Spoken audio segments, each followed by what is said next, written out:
In this video, I'm gonna share with you guys how I location scout as someone who's a photographer, videographer, and producer living in Miami, Florida. Unfortunately, you got to put the camera away and exit the building. We're getting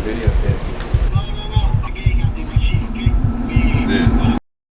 Sometimes you get kicked out of a space when you're location scouting. My name is Paul, and I am a freelance photographer and videographer based out of Miami, Florida.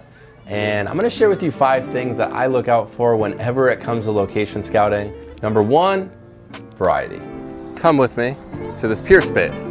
Does this location give me enough unique backdrops? This is a game changer, especially for someone like myself that's working with his clients to create a variety of content to support their marketing needs. I love being able to see, okay, cool, we got this backdrop here, we got this backdrop here, maybe we can shoot against the house because it has a nice bench, and then obviously you have inside the location.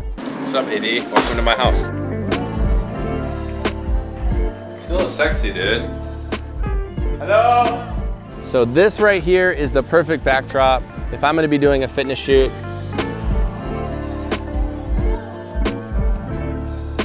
If you're renting a location like a pier space or a Gigster or an Airbnb, and the backyard and the front yard just doesn't look good, what you can also do is you can go and look at neighboring areas. So maybe it's down the street there's a park, maybe down the street there's another opportunity to capture some unique looks. Backdrops are everything.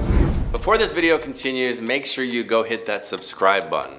Because guess what, we're just starting out. This is the beginning, this is free value, and I can't wait to get to know you more. Number 2 is natural lighting. I find that my clients really love the bright and airy shots.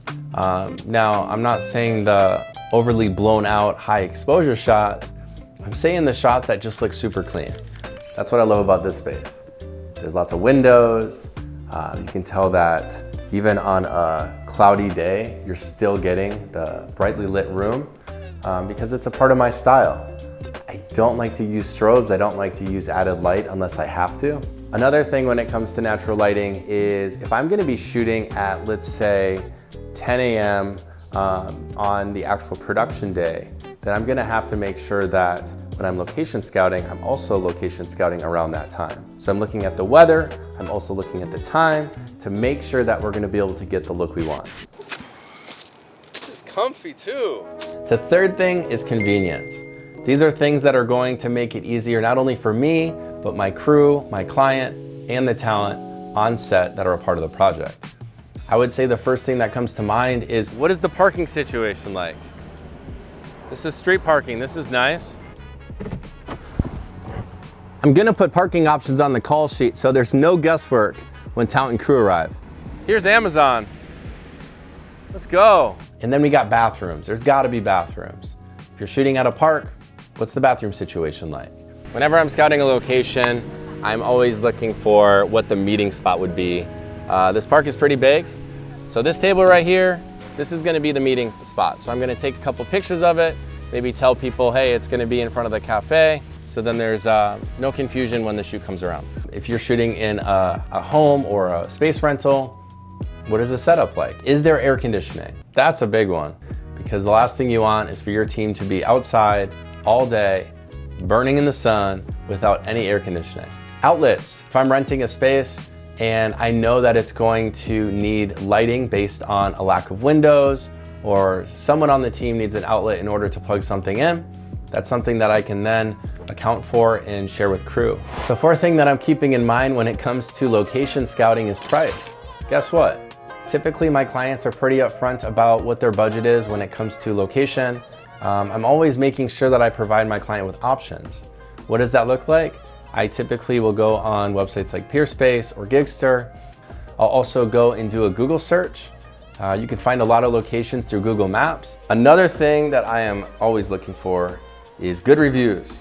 A lot of these rental spaces like Peerspace, you can go and see not only the spaces photos, but also you can see other people that have rented these spaces. And what's nice is these are people that are most likely in production. The last thing that I'm thinking about when it comes to location scouting is, does it support the shot list? Does it support the campaign concepts that my clients have already shared with me? The reason why this is important is because you want to make sure that you're on the same page. It's going to make your job easier. If you're shooting in a location that makes it easier for you to achieve those deliverables, you're going to be so much more happier. A lot of the times I will actually go in person in Location Scout. The one thing I like to do is I like to take pictures of each vignette, each backdrop, because then I'm prepared. Then I can attach it to shot list for my clients. And it's just that added value for my clients to make sure that they have confidence and, okay, cool, I like that. If I find a location online that looks good, they have some good photos, but I know that a video is gonna help sell it to my client, I will request from the owner if I can come and look at it in person. And what I'll do is I'll go in person. Not only will I take photos myself, but also I will take a video on my iPhone. And what it does is it really shows the client the entirety of the space. And that's it. Those are 5 things that I look for when I'm location scouting.